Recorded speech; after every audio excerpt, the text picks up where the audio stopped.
جذباتی لوگ ہیں جو یہ باتیں کر رہے ہیں کہ نماز سے تو مصیبت ٹلتی ہے، تو نبی کے سمجھ میں یہ بات کیوں نہیں آئی؟ آپ نے صحابہ کو حکم دیتے کھڑے ہو باجماعت نماز پڑھو، تیر آئیں گے دیکھا جائے گا، شہید ہو جائیں کوئی مسئلہ نہیں، نماز پڑھ کے دعا مانگیں گے سب سیٹ ہو جائے گا۔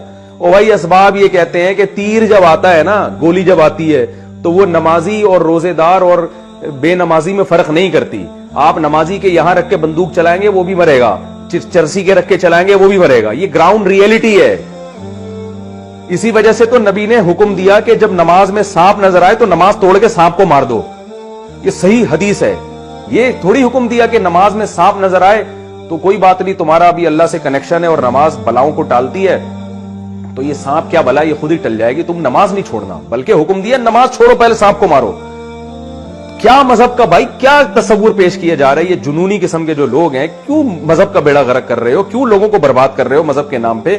علم صحیح نہیں ہے تو چپ رہ جاؤ، یہ زیادہ بہتر ہے تمہارے لیے۔ تو یہ نبی صلی اللہ علیہ وسلم کی تعلیمات ہے جو میں آپ کو بتا رہا ہوں۔ اب آپ دیکھیں، آپ صلی اللہ علیہ وسلم نے وہ تمام اسباب اختیار کیے غزوہ خندق میں۔ جب آپ نے اپنی ذمہ داری پوری کر لی، پھر اللہ کی طرف سے معجزے بھی صادر ہونا شروع ہوئے۔ جب صحابہ کرام کو بھوک لگی ہے، بھوک سے بے ہوش ہونے لگے، مرنے لگے، شہادتیں ہونے لگی، یہ حالت ہو گئے صحابہ کے، اب چونکہ ان کے پاس کوئی آپشن نہیں تھا، پھر کیا ہوا ہے کہ ہانڈیوں سے سالن نکلنا شروع ہوا، اور آپ صلی اللہ علیہ وسلم نے حکم دیا کہ بھئی ڈھکن نہیں ہٹانا دیگچے سے، اور صحابیہ کو حکم دیا کہ برتنوں میں سالن ڈالتی رہو اور ڈھکن نہیں ہٹانا۔ اتنا سا شوربہ تھا اور وہ سینکڑوں صحابہ کو کافی ہو گیا۔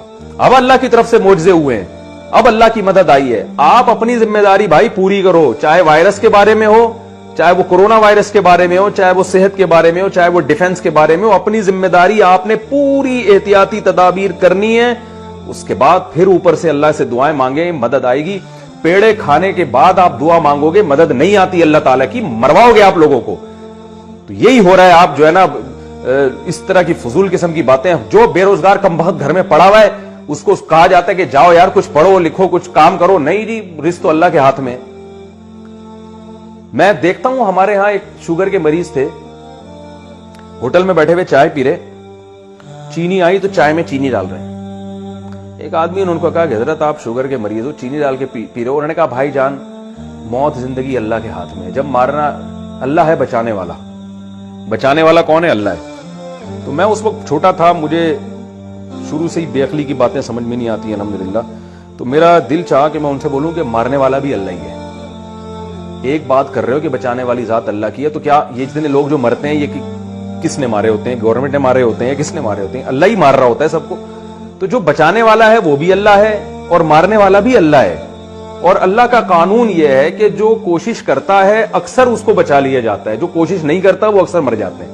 آپ دیکھیں یورپ میں لوگوں کی جو طبعی عمر ہے نا وہ بڑھ گئی ہے، اس لیے کہ وہ اپنی صحت کا بہت خیال کرتے ہیں، اس لیے ان کی جو بوڑھے بہت دیر سے ہوتے ہیں۔ ہمارے ہاں 60 سال کے آدمی کو دیکھو آپ، میں تو سفر میرے باہر ملکوں کے شروع ہو رہے ہیں، بہت کچھ ہم نے ان ملکوں کے بارے میں سنا ہوا تھا، لیکن جب وہاں جا کے دیکھا تو بالکل اپوزٹ پایا ہم نے۔ ان لوگوں کی صحتیں بہت، وہ تو وائرس آ گئے، وہ تو اللہ کا عذاب بن کے جس نے پوری دنیا میں تباہی مچا دی ہے، لیکن جرنلی ان لوگوں کی صحتیں بہت اچھی ہیں، عمریں ان کی لمبی ہیں۔ وجہ اس کی یہ کہ وہ خیال 60 سال میں تو وہ بعض ان میں یہ کہتے ہیں کہ اب تم نے جینا شروع کیا ہے۔ ہمارے یہاں 60 سال کے آدمی کا حال دیکھو آپ، توندیں نکلی ہوئی ہیں، اور اس کی شوگر کا مریض ہوگا، بلڈ پریشر کا مریض ہوگا، اور گردے اس کے فیل ہو چکے ہوں گے۔ ہمارے ایک دوست ہیں کینسر کے بہت بڑے اسپیشلسٹ ہیں، یو کے میں ہوتے ہیں، میں ان کا کئی دفعہ تعارف کروا چکا ہوں، اور ہیں پاکستانی، بڑے نیک آدمی ہیں۔ کہتے ہیں کہ مجھے کہنے لگے کہ یار مفتی صاحب پاکستان کے بارے میں رپورٹ یہ تھی کہ یہاں کینسر کے مریض بہت کم ہیں، اور یو ایس اے میں اور یو کے میں بہت زیادہ ہیں۔ تو کہہ رہے میں بڑا خوش ہوتا تھا کہ چلو ایک مرض تو ایسا ہے پاکستان میں جو بہت کم ہے اور دنیا میں زیادہ ہے۔ کہنے جب میں پاکستان آیا اور میں نے ہسپتالوں کا وزٹ کیا تو پتا چلا کہ یہاں کینسر کی بیماری بہت زیادہ ہے، صرف زیادہ نہیں بہت سے بھی زیادہ ہے۔ تو کہہ رہے ہیں پھر میں نے کہا یار رپورٹ کیوں نہیں ہے؟ پتا چلا کہ یہاں رپورٹ تیار ہی نہیں ہوتی ہے، یہاں کوئی ڈاکومنٹ بنتے ہی نہیں ہے کہ کتنے مریض ہیں اور کتنے نہیں ہیں۔ کہہ رہے ہیں ہسپتالوں میں جا کے پتا چلا بھائی یہاں تو، اور خاص طور پر بریسٹ کینسر جو خواتین میں ہو تو بہت ہی زیادہ ہے۔ تو وجہ کیا ہے بھائی؟ یہ کیا شریعت کی تعلیمات ہیں؟ کیا صحابہ ایسے تھے؟